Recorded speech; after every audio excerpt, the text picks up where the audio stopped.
కోట్లు సంపాదించిండు, మరి ఇల్లు లేదు. మరి ఇక్కడ హీనబావు ప్రవేశంలో ఉన్నారు, ఫ్రాడ్ వాస్తు వ్యక్తి ఈశాన్య ద్వారంలో ఉన్నారు, మరి కోట్లు సంపాదించిండ్రు. ఏం సంపాదించిండ్రండి?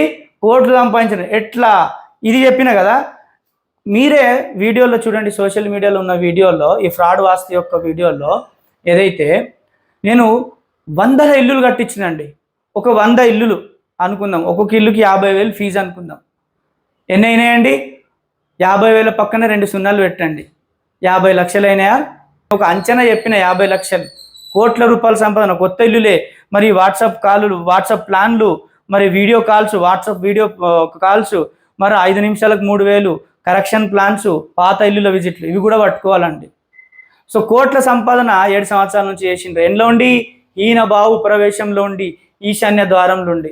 మరి మధ్య ద్వారాలు అంటారండి. మరి ఈశాన్య ద్వారాలు చెప్పే వాస్తు వ్యక్తుల్ని పళ్ళు రాలగొట్టండి అంటారు అన్నట్టు. మరి నిజంగా 5వ పాయింట్, ఎన్నో శాస్త్రాలు చదివినరా అండి?